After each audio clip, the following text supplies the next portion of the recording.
오늘은 우리 설교를 시작하기 전에 지도를 하나 좀 보고 설교를 시작하도록 그렇게 하겠습니다. 여러분, 여기 지금 붉은색으로 되어 있는 게 아시리아 제국이다, 그렇게 아수르 제국을 말하죠. 보라색으로 되어 있는 게 바벨로니아 제국, 바벨론 제국을 이야기합니다. 그래서 지금 이 반달처럼 크게 생긴 것이 아수르 제국이 점령했던 땅들을 이야기하고 있고요. 그 다음에 조금 작습니다만은 거의 비슷한 여기가 바벨론 제국이 차지했던 영토입니다. 여러분 보시면 페르시아만이라고 하는 이것을 중심으로 굉장히 넓은 땅이죠. 여기가 지금 바벨론과 아수르가 점령했던 곳인 것을 여러분 기억을 하시면 좋겠습니다. 예레미야를 통해서 말씀을 드렸습니다마는 아수르라고 하는 강대한 나라가 북이스라엘을 멸망시키죠. 그런데 바벨론이 일어나서 아수르를 무너뜨리고 그리고 여기 있는 이집트를 무너뜨리고 통일을 하는 것을 우리가 볼 수 있습니다. 여러분 지도로 보면 그렇게 크게 느껴지지 않습니다만은 지금 이스라엘이 지금 여기 조그만 여기에요. 여기 이스라엘이에요. 그러니까 이 영토가 얼마나 넓은 땅인지 여러분 아실 수 있을 거예요. 자, 우리 페르시아 지도를 하나 좀 바꿔주세요. 여러분, 이 페르시아가 점령했던 지역들인데 아까 우리 바벨론 아수르가 점령했던 게 이 페르시아만을 중심으로 요만했죠. 요만했는데 지금 이 페르시아 제국을 한번 보세요. 얼마나 큰 땅입니까? 이쪽 유럽까지 넘어가서 마게도냐를 넘어서 그리스까지 이집트 밑으로 해서 이 페르시아 제국이 형성된 것을 우리가 볼 수 있습니다. 엄청난 나라죠. 여러분, 바벨론이라고 하는 나라가 여러분 지금으로 말하면 이라크 지역입니다. 이라크. 그리고 지금 여기 이 페르시아 제국은 이란이 지금 현재 나라입니다. 물론 이만큼 영토가 안 되죠. 페르시아의 후손들이 이란이다, 여러분 그렇게 이해하시면 되겠고요. 바벨론 제국의 후예들이 이라크다, 여러분이 그렇게 이해를 하시면 되겠습니다. 자, 우리 본문 1절을 좀 우리 같이 한번 읽도록 하겠습니다. 1절 말씀, 본문 1절 다 같이 시작. 여호와께서 선지자 예레미야에게 바벨론과 갈대아 사람의 땅에 대하여 하신 말씀이라. 우리가 예레미야서를 계속 묵상을 하면서 46장 이후에 51장까지가 이스라엘 주변의 다른 나라들 10나라에 대한 심판의 예언의 말씀입니다. 애굽을 필두로 해서 블레셋, 모압, 암몬, 에돔 이러한 주변 나라들에 대한 하나님의 심판의 예언의 말씀이에요. 이스라엘 민족이 그토록 믿었던 애굽, 나라가 멸망하고도 남은 자들이 애굽에 가는 길이 우리가 살 길이라 생각했던 그들을 애굽을 하나님이 멸망시키시겠다고 말씀하셨던 거예요. 그리고 그 10나라 가운데 이제 마지막 오늘 본문 50장에는 바벨론에 대한 멸망을 예고하고 있는 것입니다. 강대한 나라입니다. 어떤 누구도 감히 넘볼 수 없는 강대한 나라예요. 그런데 하나님이 그도 멸망시키시겠다고 말씀하고 있는 것을 우리가 볼 수 있습니다. 여러분이 1절에 보면 바벨론과 갈대아 사람의 땅에 대하여 이렇게 되어 있어요. 바벨론과 갈대아가 별개인 것 같습니다만은 같은 나라라고 보시면 돼요. 여러분, 갈대아라고 하는 것은 신바벨론이 형성되면서 이제 바벨론 제국이 형성이 되는 거예요. 그러니까 바벨론이나 갈대아나 같은 말이에요. 그렇게 여러분이 이해를 하시면 될 것 같습니다. 여러분, 우리가 바벨론 그러면 가장 기억에 남는 왕이 느부갓네살이잖아요. 강력한 통치권을 가지고 있었던 느부갓네살, 그의 아버지가 세우면서 시작된 나라가 신바벨론입니다. 신바벨론, 여러분 우리가 바벨론을 이야기하면 구바벨론이 있고 신바벨론이 있는데, 신바벨론, 우리가 지금 예레미야 당시의 나라는 신바벨론이에요. 느부갓네살 아버지가 세워서 느부갓네살이 통일을 했던 그 나라 바벨론에 대한 이야기를 하고 있는 것을 우리가 볼 수 있습니다. 하나님이 바벨론을 들어서 열방을 심판하는 몽둥이로 사용을 하셨던 거예요. 그래서 여러분, 예레미야를 우리가 묵상하면서 바벨론을 들어서 그 열강들을 다 하나님이 심판하시는 거예요. 하나님이 이 바벨론이라고 하는 나라를 하나님의 도구로 사용하셨다. 여러분 그렇게 이해를 하시면 되겠습니다.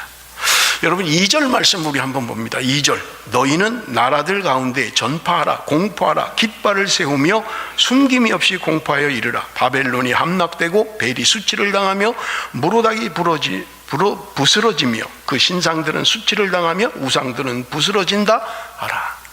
그들에게 외치라는 거예요. 그런데 누구에게요? 사람들에게 외치라는 거예요. 공포하라는 거예요. 숨김없이 공포하라는 거예요. 그런데 그 내용은 바벨론이 멸망했다는 거예요. 바벨론이 멸망한다는 이야기예요. 여러분 그 당시에 사람들은 이해하지 못하는 거예요. 강대한 나라입니다. 아수르를 무너뜨렸고 3000년의 역사적 전통을 가지고 있는 이집트를 무너뜨린 나라예요. 그런데 그 나라가 망한다는 거예요. 그러니 사람들은 이해할 수가 없는 거예요. 어떻게 그 강대한 나라가 멸망한단 말이에요. 그런데 지금 예레미야를 통하여 하나님은 그 바벨론을 무너뜨리겠다고 말씀하고 있는 것을 우리가 볼 수 있습니다. 여러분 여기 벨이 수치를 당하며 무로닥이 부스러지며, 여러분 벨, 무로닥이라는 이 말은 당시의 바벨론의 수호신입니다. 바벨론을 지키고 지탱하는 그들의 정신이에요. 그들이 의지하는 수호신입니다. 여러분 무로닥이라는 말은 그 수호신을 이야기하는데, 여러분 그 함무라비 법전이 주전 17세기에 그 기록되어 있는 걸 보면 이 무로닥이 온 천지 만물을 창조했다 그렇게 기록하고 있는 거예요. 그러니 바벨론 사람들은 지금 자신들이 믿고 있는 벨, 무로닥 이 신을 숭배하고 있는 거예요. 어떤 신보다 숭배하고 있는 거예요. 우리를 부강하게 했고 우리를 융성하게 했고 전 세계를 통일할 정도로 강한 힘을 지금 자신들의 수호신이 우리에게 그렇게 했다라고 믿고 있는 거예요. 그런데 예레미야를 통하여 하나님이 하시는 말씀이 무엇입니까? 벨이 수치를 당하며 무로닥이 부스러질 것이다. 하나님이 다 부숴버리겠다는 거예요. 그들이 그렇게 믿고 있는 절대신, 온 세상을 창조하고 바벨론을 용성케 하고 이 강대한 나라로 만들어진 우리의 수호신, 그런데 하나님이 그들을 다 무너뜨려 버리겠다는 거예요. 부셔버리겠다는 거예요. 그들이 믿고 있는 것입니다. 그들이 신뢰하고 있는 거예요. 그런데 하나님은 그들을 무너뜨리시겠다고 말씀하고 있는 것입니다. 이스라엘의 하나님만이 아니라 하나님은 온 천하 만물의 하나님이시라는 거예요. 역사의 주인이시고 통치자이시고 간섭하시고 다스리시는 하나님이라고 말씀하고 있는 거예요. 그저 믿는 자들만의 하나님이 아니라 온 역사, 온 세상을 통치하고 다스리시는 하나님이신 것을 우리에게 말씀하고 있는 것을 우리는 볼 수 있는 것입니다. 여러분 우리 한번 3절을 같이 한번 읽을 텐데요. 3절 우리 한번 같이 읽습니다. 다 같이 시작. 이는 한 나라가 북쪽에서 나와서 그를 쳐서 그 땅으로 황폐하게 하며 그 가운데 사는 자가 없게 할 것이니라. 사람의 나라 지식이나 영원할 것이니라. 여러분 바벨론이라고 하는 제국이에요. 대단한 나라입니다. 물론 역사적으로 그 나라는 100년을 채우지 못했어요. 그 강대한 나라가 역사 가운데 100년을 지탱하지 못했습니다. 그런데 바벨론을 심판한다고 말씀하시면서 오늘 본문 3절에 이는 한 나라가 북쪽에서 나와서 그를 친다. 아까 우리 마지막 지도 봤지요. 페르시아를 하나님이 사용하시겠다는 거예요. 페르시아를 통하여 하나님이 그들을 멸망시키시겠다고 말씀하고 있는 거예요. 아까 지도에도 봤습니다마는 페르시아라고 하는 나라가 얼마나 넓은 영토를 가지고 있습니까? 그들이 바벨론을 점령할 것이라고 말씀하고 있는 것을 우리는 볼 수 있는 것입니다. 세상 사람들은 힘을 의지하고 힘을 믿어요. 힘을 가진 자가 지배할 것이라고 생각합니다. 그래서 내가 약하면 힘이 많은 자에게 붙어야 되는 거예요. 그래야만 살 수 있는 거예요. 멸망한 이스라엘 백성 남은 자들이 하나님이 그냥 머물러 있으라고 하는데도 우리가 애굽으로 가겠다라고 하는 이유는 힘센 자에게 붙겠다는 거예요. 그래야 나를 좀 보호해 줄 수 있고, 그래야 내가 좀 도움을 받을 수 있고, 그래야 나를 지켜줄 것 같으니까 강대한 나라를 의지하고 있는 것입니다. 사랑하는 성도 여러분, 3000년의 휘황찬란한 역사를 가지고 있는 이집트, 그들도 바벨론에 의해서 멸망당했던 것입니다. 그리고 역사의 뒤안길로 사라지고, 여러분 2500년 동안 그들은 남의 나라의 통치를 받으며 살아갔던 것입니다. 아수르가 다인 줄 알았어요. 400년을 통치하고 다스렸어요. 넓은 영토를 가지고 있었습니다. 그런데 한순간에 바벨론에 새로 일어나는 신흥 바벨론에 의하여 멸망당했습니다. 바벨론이 영원할 줄 알았어요. 그 좋은 땅을 차지하고 있어요. 메소포타미아 중심으로 한 그 좋은 비옥한 땅들을 차지하고 있었어요. 여러분, 메소포타미아라는 게 강과 강 사이 가장 좋은 비옥한 자리를 차지하고 있었던 거예요. 그래서 지금도 바벨론의 부귀와 영광을 사람들이 사모하는 거예요. 여러분, 이렇게 좀 다니면서 보세요. 바벨론이라는 상호가 많아요. 호텔, 레스토랑, 무슨 술집, 그 바벨론의 풍성한 풍요함을 사모하는 거예요. 그런데 그 바벨론, 생각지도 않았던 저 변방의 갈대아 조그만 나라에서 일어난 메데 파사, 결국은 페르시아로 통합되어 버리는 그 페르시아에 의해서 멸망당하는 것입니다. 여러분, 아까 지도를 보셨죠? 얼마나 넓은 영토를 차지했습니까? 페르시아가. 그 당시 아수르 바벨론과는 비교조차 되지 않는, 전 세계를 다 차지했다라고 해도 될 만큼 강대한 나라였는데, 그 나라도 알렉산더라고 하는 자에 의해서 여러분 멸망당하고 마는 거예요. 알렉산더가 이런 헬라 제국, 그리스 문화 최고인 줄 알았어요. 무너지지 않을 것 같았어요. 그런데 그 제국도 로마 제국에 의해서 멸망당했던 것입니다. 강한 자가 모든 것을 지배하고 강한 자가 모든 것을 차지하는 세상이라면, 그 로마 제국은 지금 어디 있습니까? 그 로마 제국은 어디 남아 있어요? 그들이 그토록 힘을 의지하고 자신의 신으로 삼는 세상의 힘, 여러분, 영원한 것은 없다는 거예요. 영원한 제국은 없습니다. 영원한 것은 없다는 거예요. 여러분, 예레미야서 이제 마지막에 이르면서 하나님이 오늘 우리를 통해서, 이 본문의 말씀을 통해서 주시는 교훈은, 세상의 힘이나 세상의 통치나 세상의 전술이 이 땅을 지배하는 것이 아니라 하나님이 지배하고 계시다는 거예요. 우리가 감히 넘볼 수조차 없는 그 어마어마한 제국들이 하나님의 손안에 있다는 거예요. 하나님이 때로 그들을 몽둥이로 사용하셔서 그들을 지배하시고 다스리시는 거예요. 그렇게 하나님의 도구로 쓰임받았던 바벨론에 대하여 하나님이 너희도 멸망할 것이다, 하나님이 말씀하고 있는 것을 우리는 볼 수 있습니다. 여러분, 4절 5절 우리 한번 보겠습니다. 4절 5절, 여호와의 말씀이니라. 그날 그때 이스라엘 자손이 돌아오며 유다 자손도 함께 돌아오되 그들이 울면서 그 길을 가며 그의 하나님 여호와께 구할 것이며 그들이 그 얼굴을 시온으로 향하여 그 길을 물으며 말하기를 너희는 오라, 잊을 수 없는 영원한 언약으로 여호와와 연합하라 하리라.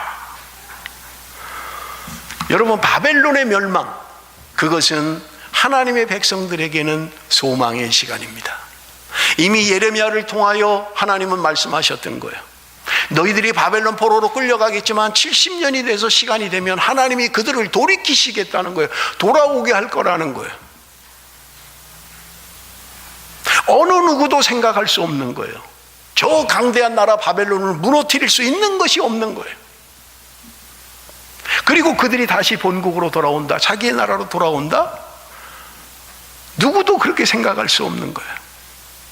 그런데 하나님의 말씀이 그것을 가능케 했던 거예요. 하나님의 말씀만이 영원하다는 거예요. 어떻게 저들을 이기고 어떻게 저들을 물리치고 우리가 돌아갈 수 있을까? 하나님의 말씀이었던 거예요. 하나님이 하시겠다는 거예요. 그 말씀의 성취가 바벨론의 멸망으로 말미암아 이루어지는 거예요. 한 나라의 멸망이 여러분 하나님의 백성들에게는 소망의 시간인 것입니다. 여러분 오늘 본문 4절에도 이야기합니다. 그때 이스라엘 자손이 돌아오며 유다 자손도 함께 돌아오되 그들이 울면서 그 길을 가며 그의 하나님 여호와께 구할 것이며, 아무도 생각지 못했던 거예요. 하나님의 약속을 믿는 자들만이 누릴 수 있는 거예요.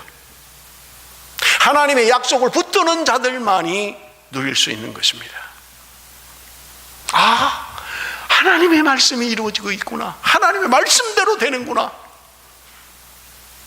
그리고 그들은 울면서 자신의 고국으로 돌아가는 것입니다. 그들이 그 얼굴을 시온으로 향하여 그 길을 물으며 말하기를 너희는 오라 잊을 수 없는 영원한 언약으로 여호와와 연합하라 하리라. 하나님이 그들과 영원한 언약을 맺겠다는 거예요. 여러분 예레미야를 통해서 이미 말씀한 것처럼 내가 옛 언약이 아닌 새 언약을 너희들과 맺을 것이다. 돌판에 새겨진 그 옛 언약이 아니라 너희들 마음에 신비에 새기는 새 언약을 맺을 것이다. 내가 하나님의 신을 너희들에게 보내줄 건데 너희들이 굳은 마음을 제하게 될 것이고 부드러운 마음을 갖게 될 것이다. 영원한 언약이 무엇입니까? 여러분 하나님이 이스라엘 백성들을 택하시고 언약을 맺으셨어요. 그럼에도 불구하고 그들은 하나님을 배반했던 거예요. 언약을 지키지 않았던 거예요. 바람난 여자처럼 그들은 그저 하나님을 배반했던 거예요. 신랑 되신 그 하나님을 배반했던 것입니다. 하나님이 그들에게 말씀하시는 거예요. 내가 너희들과 새로운 언약을 맺을 것이다.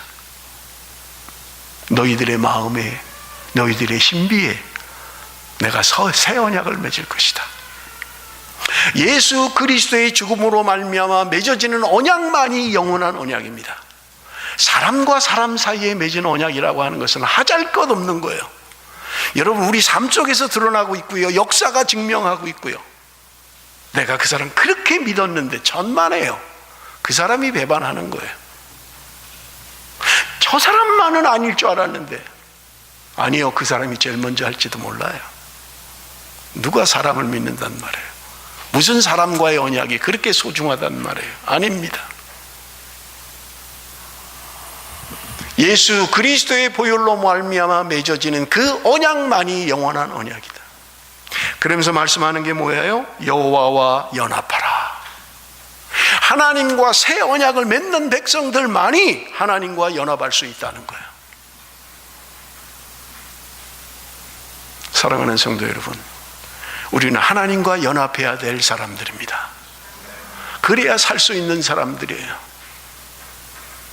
내 생각, 내 뜻이 아니라 하나님의 뜻이 무엇인지 하나님과 연합해야, 하나님과 하나 돼야, 하나님과 합해야 살 수 있는 민족이라는 말입니다.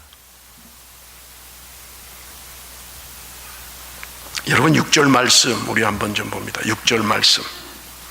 내 백성은 잃어버린 양떼로다. 그 목자들이 그들을 곁길로 가게 하여 산으로 돌이키게 하였으므로 그들이 산에서 언덕으로 돌아다니며 쉴 곳을 잊었도다.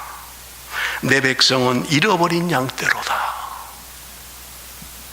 여러분 우리는 양의 습성을 양문화가 아니기 때문에 잘 모릅니다만은 우리는 많이 듣잖아요. 양은 시력이 좋지 않다는 거예요. 1m 앞도 쳐다보지 못한다는 거예요. 그래서 누군가 가면 그 따라가는 거예요. 그냥 다른 짐승들은 뒤에서 그 짐승들을 몰 수 있대요. 앞으로 가라, 왼쪽으로 가라 할 수 있다는 거예요. 그런데 양들은 안 된대요. 양들은 반드시 목자가 앞에서 인도해야 된다는 거예요. 그런데 그 양들이 길을 잃어버렸어요. 곁길로 가게 했다는 거예요. 그들이 목자들이 곁길로 가게, 양들을 곁길로 가게 했다는 거예요. 산으로 돌이키게 하였으므로 그들이 산에서 언덕으로 돌아다니며 쉴 곳을 잊어버렸다. 바른 길로 인도해야 될 목자가 양들을 바른 길로 인도하지 못하는 거예요. 곁길로 인도하는 거예요. 산길로, 비탈길로 인도하는 거예요. 그러니까 쫓아다니느라고 쉴 시간도 없는 거예요. 쉬지도 못하는 거예요.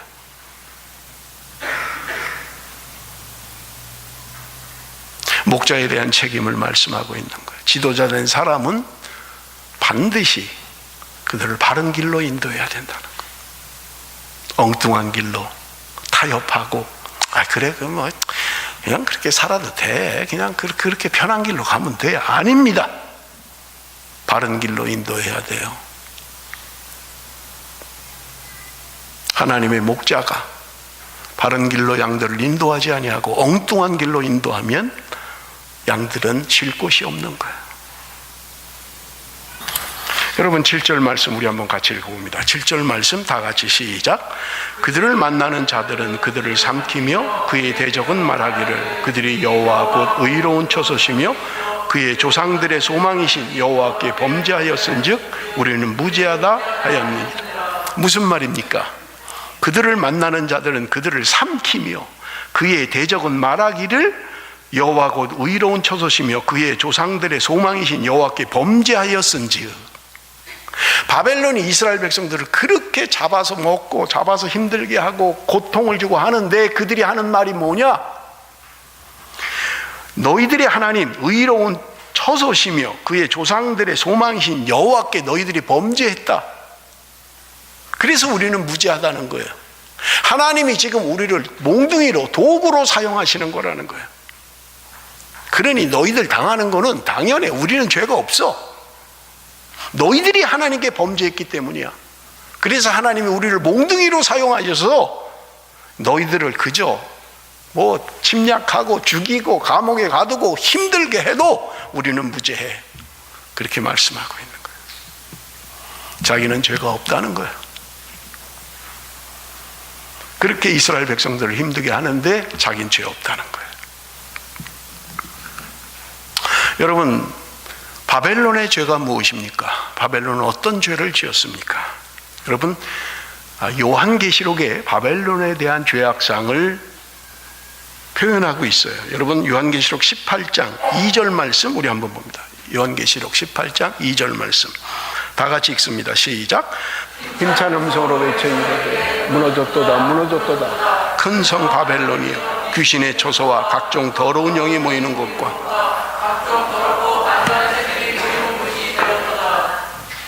큰 성 바벨론이요 귀신의 처소와 각종 더러운 영이 모이는 곳이 되었다. 각종 더럽고 가증한 새들이 모이는 곳이 되었다. 그렇게 풍요의 땅이었어요. 그런데 그곳이 더러운 자들이 모이는, 각종 더러운 영들이 모이는 거예요. 우상 숭배로 드글드글하는 거예요. 눈에 보이기는 아름다운데, 눈에 보이는 것은 풍요로운 땅인데, 눈에 보이는 것은 번영의 땅인데, 그들에게는 우상 숭배로 더러운 영들이 모이는 곳이었다는 거예요. 귀신의 소굴이 됐다. 제가 일부 예배 때에도 조금 말씀을 드렸습니다만은, 이사를 가거나 집을 새로 짓거나 하시는 분들은요, 햇빛이 잘 들게 방향을 잡아야 돼요. 어떤 집은 가면 들어서는 순간 환한 집이 있어요. 햇빛이 쫙 들어오니까. 근데 어떤 집은 가면요, 어둠침침해요. 햇빛이 안 드는 거예요. 여러분, 사람이 자꾸 우울해지는 거예요. 들어가면, 창문을 열면, 커튼을 제끼면 빛이 쫙 들어와야 사람이 좀 깨끗하고 밝고 그래야 되는데, 이 어둠침침해가지고 들어가면, 불을 안 켜면 컴컴해가지고, 그런 집은 좋은 집이 아니에요. 우리가 사는 집도 밝은 곳이어야 돼요. 어두운 곳은 좋은 게 아닙니다.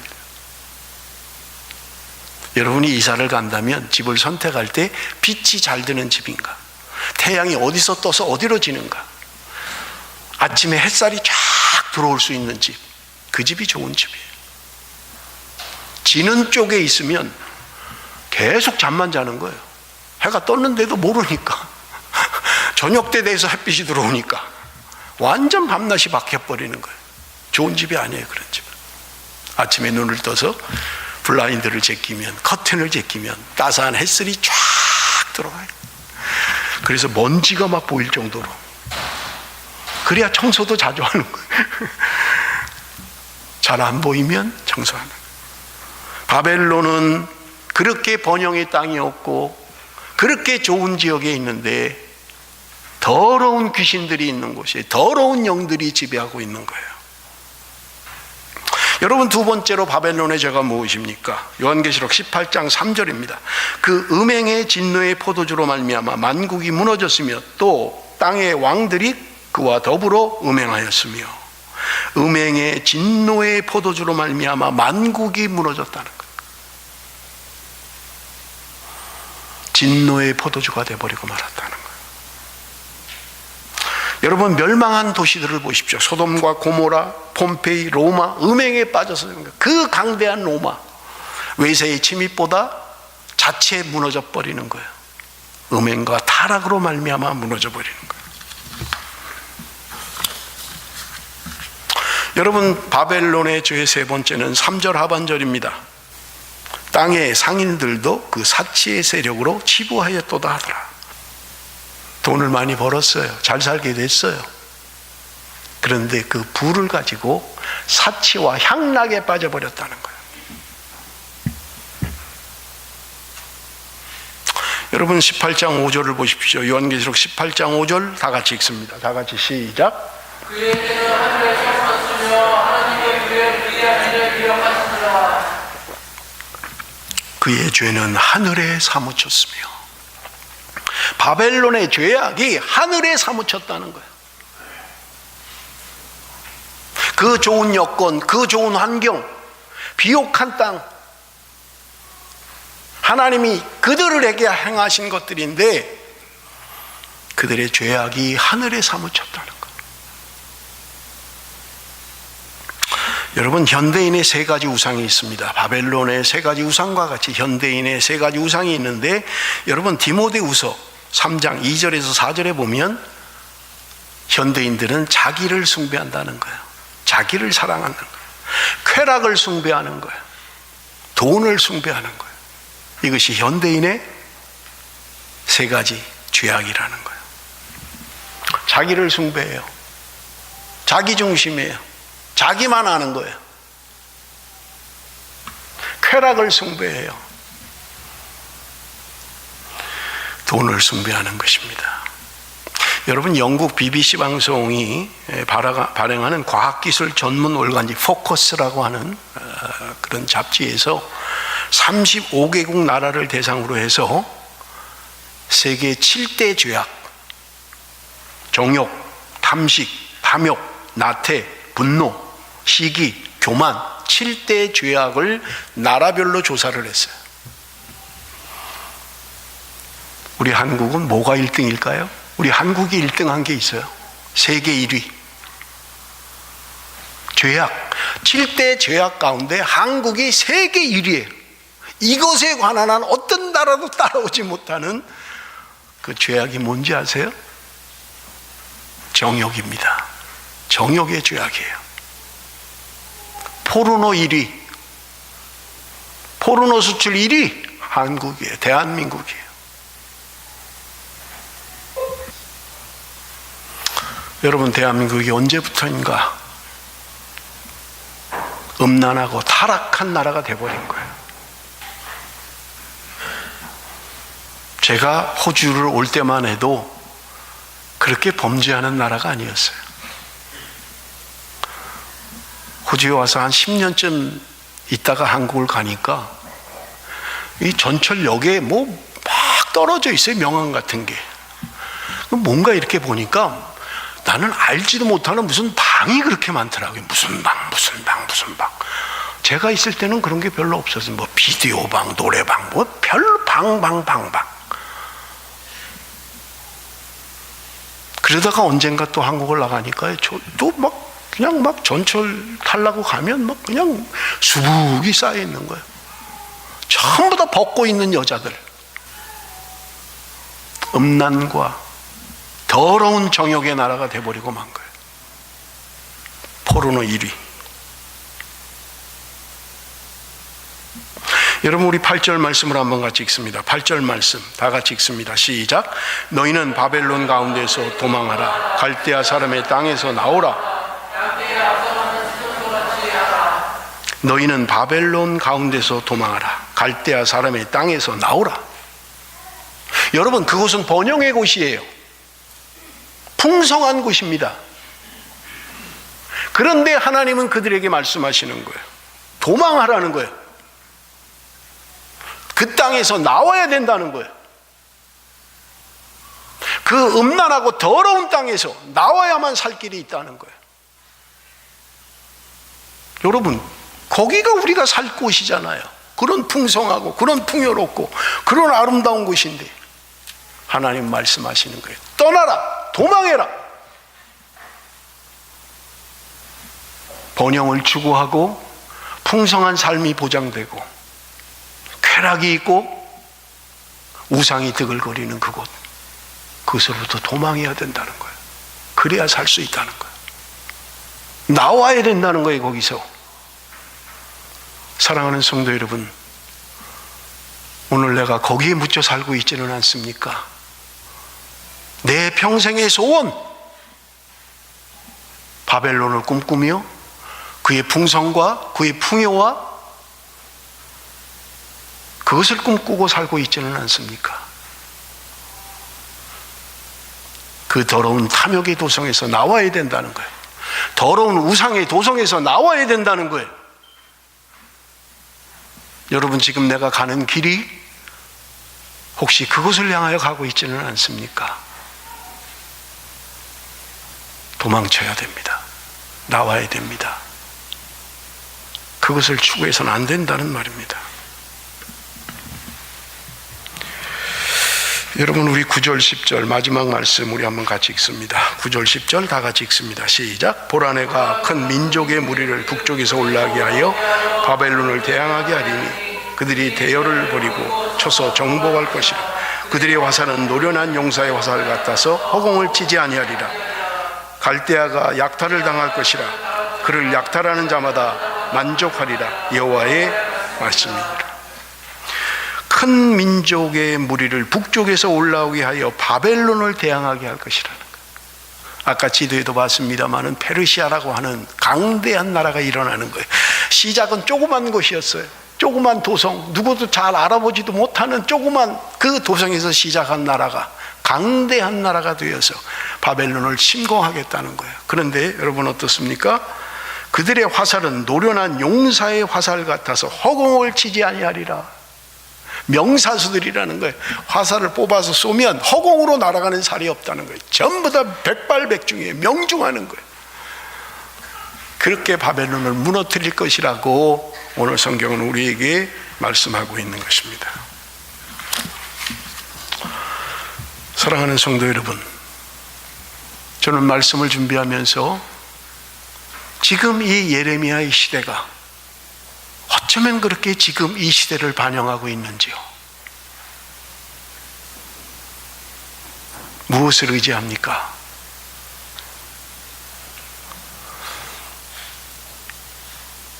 한미조약이 대한민국을 지킵니까? 중국에 붙어야 우리 한국이 안전합니까? 일본과 손을 잡아야 안전합니까? 여러분, 역사의 교훈 속에 분명하게 보여주고 있잖아요. 하나님의 말씀이 분명하게 깨닫게 하고 있잖아요. 너희가 애굽을 의지하느냐? 너희가 강대한 바벨론을 의지하느냐? 내가 그들을 다 멸망시켜버릴 거라는 게 하나님이에요. 누구를 의지한단 말이에요? 미국이요? 1900년대 초반에 한국에 누구에서부터인지 몰라도 사람들에게 회자되던 말이 있잖아요. 미국 놈 믿지 마라. 소련에 속지 마라. 일본은 일어난다. 1900년대에 있었던 한국, 그냥 민간인들 속에 그냥 누가 시작했는지도 모르는, 사랑하는 성도 여러분, 힘을 가진 강대한 나라를 의지하는 것, 여러분, 그 나라가 영원한 나라가 없었어요. 어떤 제국도 이집트, 아수르, 바벨론, 페르시아, 헬라, 로마, 어떤 제국도 영원한 나라가 지금까지 없다는 거예요. 역사가 분명하게 보여주고 있는 교훈인 것입니다. 하나님이 그들을 몽둥이로 사용하셔서 하나님이 그들을 붙들고 계시다는 거예요. 하나님이 버리시면 끝이에요, 그냥. 그런데 너희들이 그것을 믿고 있느냐? 너희들이 그것들을 의지하고 있느냐? 그 강대한 나라가 너희들을 지켜줄 것이라고 믿고 있느냐? 아니다. 하나님만이 살 길이라고 이야기하는 거예요. 하나님만을 의지해야 된다는 거예요. 그것을 분명하게 예레미야를 통하여 오늘도 저와 여러분에게 가르쳐주고 있는 것입니다. 사랑하는 성도 여러분, 사람을 의지하지 마십시오. 뭔가 힘 있는 자, 능력 있는 자가 어떤 나라가 나를 지켜줄 것이다. 아니에요. 하나님이 지키시는 것입니다. 그러므로 여러분, 여호와 하나님만을 바라보고 하나님만을 소망해야만 합니다. 그것이 우리의 살 길이고 소망인 것입니다. 제가 글을 보다 보니까 좋은 글이 있는데 작자미상이에요. 역사로부터 아무것도 배우지 못한 자는 그 역사를 다시 살아갈 수밖에 없다. 누가 말했는지 몰라요. 역사로부터 아무것도 배우지 못한 자는 그 역사를 다시 살아갈 수밖에 없다. 사랑하는 성도 여러분, 오늘 우리가 살아가는 세상 역사 가운데 분명하게 깨닫고 교훈을 받아야만 합니다. 그렇지 못하면 우리가 원치 않는 그 역사가 반복된다는 거예요. 하나님의 백성이 하나님의 말씀을 떠나서 돌아와야 된다는 거예요. 깨달아야 된다는 거예요. 그렇지 않으면 역사는 반복된다는 거예요. 사랑하는 성도 여러분, 하나님은 오늘도 저와 여러분을 지키시는 분입니다. 하나님은 오늘도 우리와 함께 하시는 하나님입니다. 누가 힘이 있을까? 누가 나를 도울까? 누가 나를 지켜줄까? 아니에요. 하나님이 나를 지키십니다. 하나님이 나를 돌보십니다. 하나님만을 바라봐야 합니다. 하나님만 소망해야만 합니다. 그것이 저와 여러분의 살 길이요, 이 나라와 이 민족이 살 길이요, 하나님의 백성이 사는 길입니다.